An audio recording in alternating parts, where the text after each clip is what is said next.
Pour l'exercice 5, on a une personne qui au 1er janvier a 40 euros dans son portefeuille et chaque jour il en dépense le quart de ce qu'il a. Et arrivé le soir, il tire 25 euros qu'il met dans son portefeuille. Donc on va définir une suite M qui va démarrer à 1, qui va correspondre au montant au portefeuille au matin du nème jour de mois de janvier. D'accord? Donc là, ce qu'on va regarder, là, M, indice 1, c'est égal à 40, puisque au départ, on a 40 euros. On me demande de calculer M2 et M3. Alors, attention, donc là, je rappelle, un quart, c'est 0,25. Le taux, c'est moins 25%, moins 0,25. D'accord? Puisque à chaque fois, j'enlève 25%. Donc, le coefficient multiplicateur, c'est 1 moins 0,25. C'est important, c'est 0,75. Finalement, on garde 0,75% de ce que l'on a et je rajoute 25. Ok, donc là, une fois qu'on a compris, normalement ici, après, c'est donné. Hein. D'accord? Si on ne sait pas comment faire, on essaye de voir s'il n'y a pas une formule en bas qui pourrait nous aider. Donc si je veux calculer M2, donc je vais faire 0,75 fois M1, c'est-à-dire au départ 40, plus 25. Donc je prends ma calculatrice et je vais faire, normalement je n'ai même pas besoin d'ailleurs, je sais que là c'est 3 quarts, donc c'est 30 euros, plus 25, ce qui me donne 55 euros. Ok, donc là M2 je l'ai calculé, M3 maintenant, je vais faire 0,75 fois 55 plus 25. Donc 3 quarts de 55 et je rajoute 25 euros. Donc ça me fait 66,25. Voilà, voilà. Maintenant, une fois qu'on a fait ça, on va regarder la deuxième. On me demande de démontrer qu'elle n'est ni arithmétique ni géométrique. Donc pour démontrer qu'elle n'est pas arithmétique, je vais faire M2 moins M1. Ça me fait 55 moins 40, ça fait 15. Et je vais regarder M3 moins M2. Ça me fait 66,25 moins, donc, moins 55. Ça me fait 11,25. Si je ne me trompe pas, ça me fait 11,25. Et on voit bien que ce n'est pas du tout la même chose.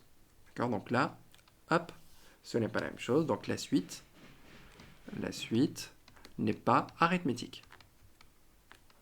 L'écart n'est pas le même, ne serait-ce que pour les trois premiers.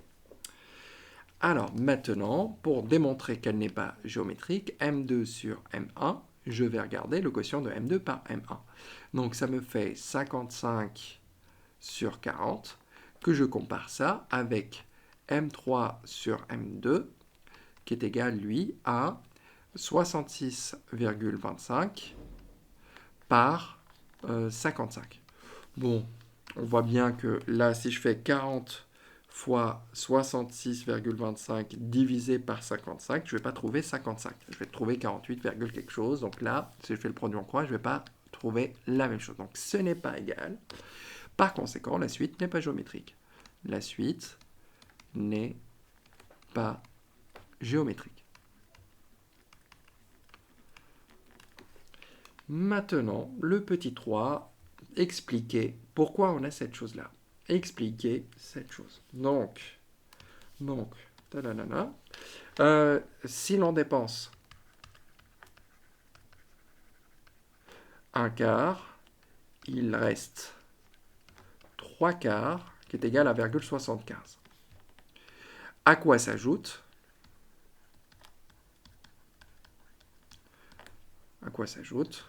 25 euros chaque soir. Et voilà, j'ai fini. D'accord? Si on dépense un quart, il reste 3 quarts, c'est 0,75. C'est bon, on l'a, on passe au petit 4. Le petit 4 me dit, grâce à la calculatrice, déterminer la limite de la suite. Donc, on a la calculatrice, 0,75 fois, ok, d'accord, une fois qu'on est là, on va prendre la calculatrice et on va aller dans suite. On va prendre les suites, on va rajouter une suite, d'accord, attention, elle est récurrente, on a le lien de récurrence d'ordre 1, on va multiplier ça par 0,75 et on rajoute 25. Et ça commence à 40. Attention, attention, il va falloir aller ici. Vous voyez bien là, ça commence à 1. Donc je rentre et là, je descends pour changer l'indice du premier terme. Ça, c'est important. Faites pas d'erreur. D'accord? Donc c'est bon, l'indice du premier terme est changé. Donc je peux revenir en arrière. C'est bon, U1 égale 40. C'est bon. Là, je ne fais pas commettre d'erreur. Et la question qui m'est posée, c'est vers quelle valeur tend-elle? Ok, donc là, il va falloir que je fasse afficher les valeurs, par exemple. Peut-être parfois. Donc là, je vais régler l'intervalle pour avoir 100 valeurs au moins, pour avoir quelque chose d'assez grand. Donc là, valider. Et je descends, je descends, je descends, je descends. J'ai l'impression que ça tend vers 100 euros. Donc vous voyez bien, une limite est de 100 euros. Donc là, la limite, la notation, je rappelle, limite, L-I-M, les trois premières lettres, quand n tend vers plus l'infini, cette chose-là on l'a déjà vu, juste n tend vers quelque chose, là, la petite flèche, et de quoi de la suite mn, okay? Des termes de la suite mn, ça va être 100. Voilà, ça c'est avec la calculatrice. Et là maintenant, petit 5. Ah, ça commence à devenir un petit peu sérieux. La question 5, c'est des choses avec des suites qui ne sont pas arithmétiques ou géométriques et que je peux approcher par une suite géométrique. Donc là, on voit bien, on me dit que la première chose, je réécris 1. Je vais réécrire le lien de récurrence. Ça, j'en ai besoin. Il ne faut pas l'oublier.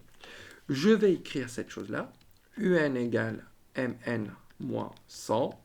Et il faut aussi avoir en tête, l'avoir en quoi? Sur sa copie, sur sa feuille, devant soi, pour ne pas l'oublier.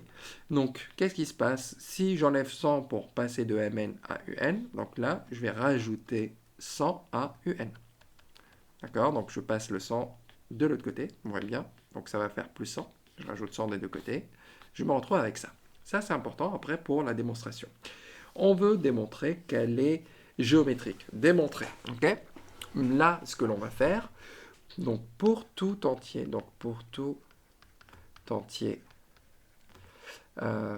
n, on a supérieur ou égal à 1. Attention à ne pas se tromper. Pour tout entier n supérieur ou égal à 1, on a... Alors, je vais regarder U indice n plus 1. Si je veux démontrer, à chaque fois, je regarde n plus 1. J'aimerais bien l'exprimer en U indice n. Ça, je peux pas. Par contre, ce que je peux faire, la seule chose que je peux avoir, UN, c'est ça. Donc, je vais mettre M, indice n plus 1. Donc, la seule chose qui change, c'est l'indice. Je change l'indice de M, moins 100. Bon. Une fois qu'on a fait ça, normalement, M indice n plus 1, je l'ai ici. Vous voyez, j'ai tout sous les yeux là, sur la première ligne. Donc, je vais remplacer M indice n plus 1 par cette expression, c'est-à-dire 0,75 m indice n plus 25, mais je n'oublie pas, donc ça c'est juste mn, mais je n'oublie pas le 100, moins 100. Voilà, une fois que j'ai ça, ce que je vais faire, vous voyez bien mn ici, je vais prendre mn. Vous voyez bien ici maintenant, le 0,75 par contre, il est devant, je ne l'oublie pas. Vous voyez bien que là, j'ai toute une expression, donc cette chose-là, je vais mettre des parenthèses, et je vais remplacer par UN plus 100. Je ferme. Qu'est-ce qui me reste? 25 moins 100, ça fait moins 75. Une fois qu'on a fait ça, je vais distribuer. Ça fait 0,75 fois UN. 0,75 fois 100, ça me fait plus 75. Moins 75, qu'est-ce que ça va faire? Ça fait 0,75 UN. U indice n. On voit bien que U indice n plus 1, c'est 0,75. Donc là, je vais réécrire pour que ça soit tout de suite, ça saute aux yeux. Là, on reconnaît le lien de récurrence d'une suite géométrique. on a le premier terme, et après on va le calculer. Donc là, on calculera. La suite U est géométrique de raison Q égale 0,75 et de premier terme, il va falloir le calculer là, de premier terme,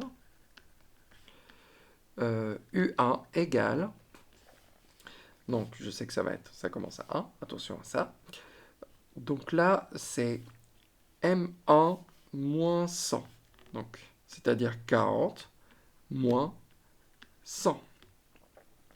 C'est bon? Donc je rappelle que c'est M1, je vais peut-être rajouter cette étape, c'est M1 moins 100, c'est-à-dire 40, je rappelle au départ c'est 40, moins 100, ça me fait moins 60. C'est bon, je l'ai le premier terme, j'ai la raison, donc je vais pouvoir en déduire la forme explicite de la suite U. Donc, U indice N, c'est quoi? C'est U1 fois Q puissance N moins l'indice du premier terme, moins 1. Et attention à ne pas oublier cette chose-là. Donc ça nous fait moins 60 fois, entre parenthèses 0,75, même si on n'est pas obligé, puissance n-1. Et voilà, on a notre expression, déduire m indice n, hein, petit c. Donc m indice n, c'est quoi? C'est un plus 100. Donc ça va faire 100 moins 60. Donc si je rajoute 100, ça fait 100 moins 60 fois 0,75. Puissance n-1, n plus 1, pardon. n-1, c'est n-1 plus 10, 1 plus 100. Donc ça dépend où est-ce que vous mettez le plus 100. Soit à droite et vous mettez un plus devant, soit à gauche et comme ça, vous n'avez pas à mettre un plus devant. Et voici pour cet exercice.